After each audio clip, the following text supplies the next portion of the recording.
नमस्कार दोस्तों, स्वागत है आप सभी का हमारे इस यूट्यूब चैनल हिमालय क्लासेज में। और आज के इस वीडियो में हम बात करने वाले हैं कृषि रसायन महत्वपूर्ण प्रश्नोत्तर, यानी जो एग्रीकल्चर केमिस्ट्री है, एग्रीकल्चर केमिस्ट्री के मोस्ट इम्पोर्टेंट प्रश्नों के बारे में बात करने वाले हैं।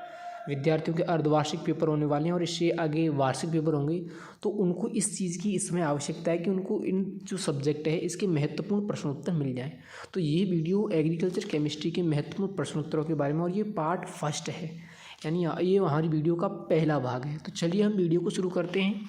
और वीडियो में जाने से पहले यदि आप अभी तक हमारे चैनल पर नए हैं तो एक बार चैनल को सब्सक्राइब करें और वीडियो को लाइक करें।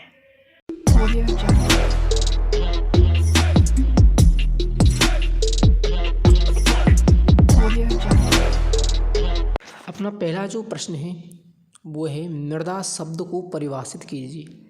देखिए, ये शब्द प्रश्न आपसे दो तरह से पूछा जा सकता है।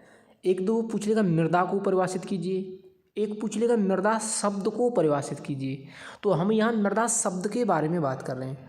तो मृदा शब्द की उत्पत्ति लैटिन भाषा के सोलम शब्द से हुई है, जिसका अर्थ फ्लोर अथवा फर्श होता है। यानी जो मृदा शब्द है वो लैटिन भाषा के सोलम शब्द से लिया गया है, जिसका अर्थ फ्लोर अथवा फर्श होता है। मृदा पृथ्वी की सबसे ऊपरी परत है जिस पर कृषि क्रियाएं की जाती हैं। मृदा क्या है?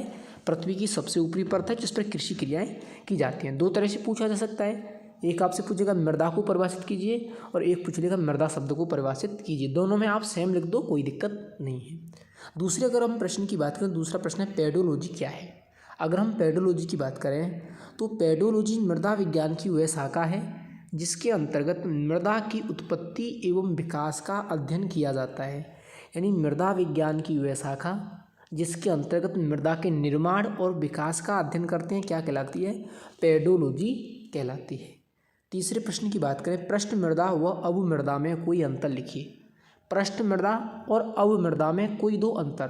पहले अंतर की बात करें तो पृष्ठ मृदा की गहराई 0 से 15 सेंटीमीटर तथा अवमृदा की गहराई 15 सेंटीमीटर से अधिक होती है। दूसरे अगर हम अंतर की बात करें, पृष्ठ मृदा का रंग गहरा भूरा होता है तथा अवमृदा का रंग हल्का पीला होता है। ये दो अंतर हो गए। आगे हम चौथे प्रश्न की बात करें, मृदा में कौन कौन से अवयव पाए जाते हैं, इनकी मात्रा लिखिए।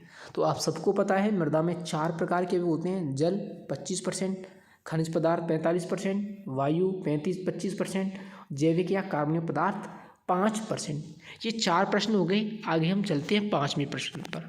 अगर आपने अभी तक वीडियो को लाइक नहीं किया है तो वीडियो को लाइक कर दें, और चैनल को सब्सक्राइब नहीं किया है तो चैनल को सब्सक्राइब कर दें। देखिए, हम बात करते हैं 5वें प्रश्न पर। अगर पिछले 4 प्रश्न आपके समझ में नहीं आए हैं तो आप एक बार वीडियो को पुश करके दोबारा से देख सकते हैं।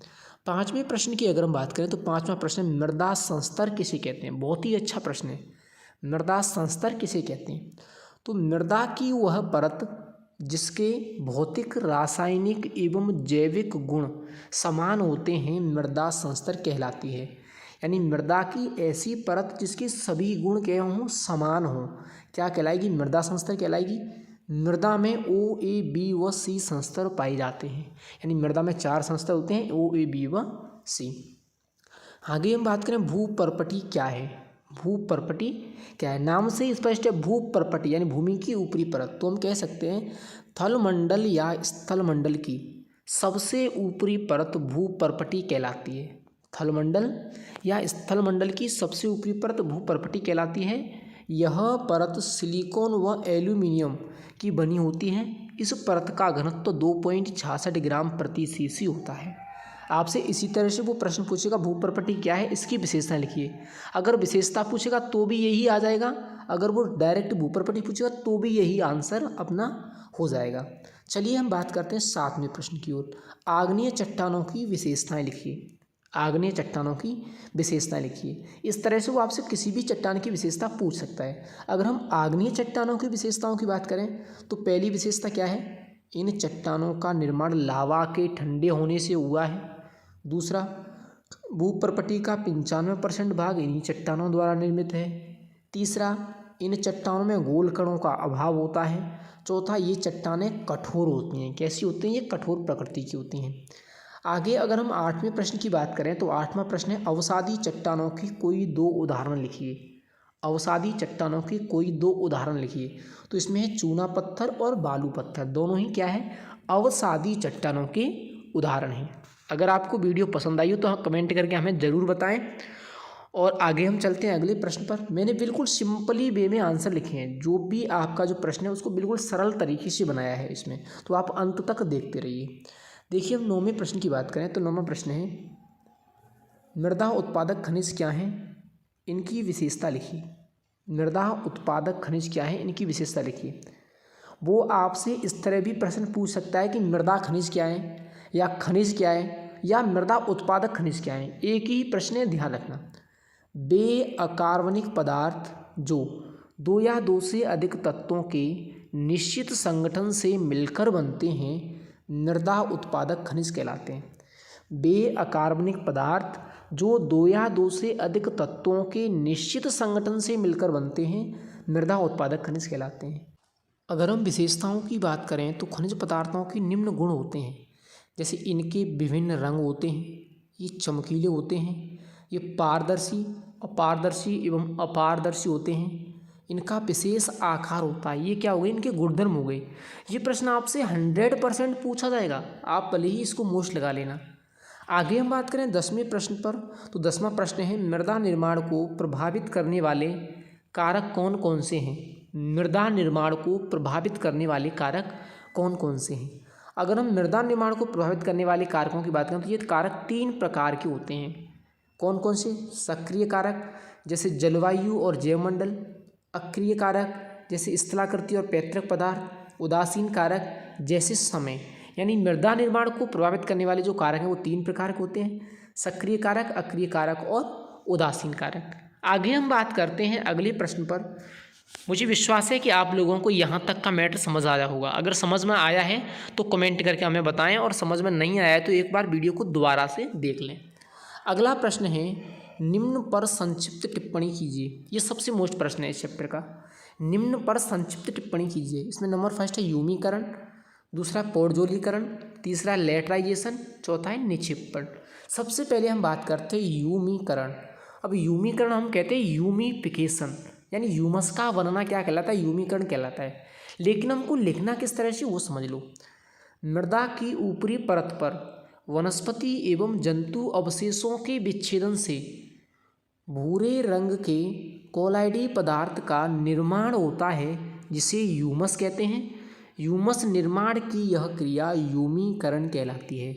यानी हम कह सकते हैं कि वनस्पति अवशेषों से ह्यूमस के निर्माण की प्रक्रिया क्या कहलाती है, यूमीकरण कहलाती है।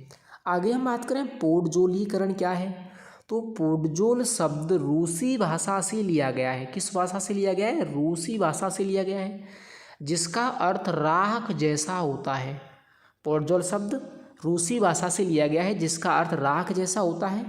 इस क्रिया में मृदा की ऊपरी सतह से सेस्कवी ऑक्साइड का निष्कासन हो जाता है। यानी मृदा की जो ऊपरी सतह है उसमें से सेस्कवी ऑक्साइड निकल जाती है। यह क्रिया ठंडे एवं नम प्रदेशों में होती है, और ये जो क्रिया है वो ठंडे एवं नम क्षेत्रों में होती है। कई बार प्रश्न पूछ लेता है कि पोडजोलीकरण की क्रिया कौन से क्षेत्रों में होती है, तो ठंडे और नम क्षेत्रों में होती है। आगे हम बात करें लेटराइजेशन। अगर लेटराइजेशन की बात करें तो इस शब्द की उत्पत्ति लैटिन भाषा से हुई है। तो लेटराइजेशन शब्द है, इसकी उत्पत्ति लैटिन भाषा से हुई है, जिसका अर्थ ईंट जैसा होता है। इसका अर्थ क्या होता है, ईंट जैसा होता है। इस प्रक्रम में मृदा के ऊपरी संस्तरों में आयरन एवं एल्यूमिनियम की अधिकता हो जाती है। यानी मृदा की जो ऊपरी परत है उसमें आयरन और एल्यूमिनियम अधिक मात्रा में हो जाते हैं, जिससे मृदाएं कठोर हो जाती हैं, और ऐसी मृदाओं को हम क्या कहते हैं, लेटेराइट मृदा, और यह क्रिया क्या कहलाती है, लेटेराइजेशन कहलाती है। आगे हम बात करें निक्षेपण, चौथा पॉइंट। निक्षेपण क्या है, कार्बनिक एवं अकार्बनिक अवयवों का निचले संस्तरों में पहुंचकर जमा होने की क्रिया निक्षेपण कहलाती है। यानी किसी भी वस्तु की निचले संस्तरों में जमा होना क्या कहलाता है, निक्षेपण कहलाता है। निक्षेपण का अर्थ धुला हुआ होता है। आपसे पूछ भी सकता है कि निक्षेपण का अर्थ क्या है, तो निक्षेपण का अर्थ होता है धुला हुआ, और ये क्रिया क्या है, वह क्रिया है जिसमें कार्बनिक अवयव एवं अकार्बनिक अवयव मृदा के निचले संस्तरों में पहुँचकर जमा हो जाते हैं। ये अपने 11 प्रश्न हो गए। आगे हम बात करते हैं 12वें प्रश्न पर। अपना जो 12वां प्रश्न है वो है मृदा में जीवांश पदार्थों के स्रोत बताइए। मृदा में जीवांश पदार्थों के स्रोत बताइए। तो मृदा में जीवांश पदार्थों के 2 प्रकार के स्रोत होते हैं। नंबर फर्स्ट जंतु स्रोत, नंबर सेकंड पादप स्रोत। अगर हम जंतु स्रोतों की बात करें तो कीड़े मकोड़े, मल मूत्र, गोबर खाद, केंचुए। पादप स्रोतों की बात करें तो हरी खाद और फसल अवशेष। अगला प्रश्न है मृदा जीवांश पदार्थ कितने प्रकार के होते हैं। तो मृदा जीवांश पदार्थ 2 प्रकार के होते हैं, जैसे कार्बनिक में स्टार्च, सेलुलोज, प्रोटीन। अकार्बनिक की अगर हम बात करें तो कैल्शियम, मैग्नीशियम और सोडियम आदि। अगला प्रश्न है जीवांश पदार्थों के विच्छेदन को प्रभावित करने वाले कारक हैं। जीवांश पदार्थों के विच्छेदन को प्रभावित करने वाले कारक हैं, तो इसमें है पदार्थ की प्रकृति, मृदा नमी, वायु संचार, मृदा ताप, कार्बन नाइट्रोजन अनुपात और मृदा पीएच। आगे हम बात करें तो अगला प्रश्न, मृदा में कार्बन डाइऑक्साइड की कितने प्रतिशत मात्रा पाई जाती है। तो दोस्तों मृदा में कार्बन डाइऑक्साइड की जो मात्रा होती है वो थी 0.3% या 3000 ppm। तो ये थे हमारे आज के पार्ट के 15 प्रश्न। दूसरा सेकंड पार्ट देखने के लिए चैनल पर बने रहिए, जल्दी इसका सेकंड पार्ट जारी होगा। और अगर आप पीडीएफ लेना चाहते हैं तो कमेंट में या डिस्क्रिप्शन में हमें बताएं, तो हम आपको पीडीएफ प्रोवाइड करा सकते हैं। और अगर आपने वीडियो को लाइक नहीं किया तो वीडियो को लाइक करें। Thank you.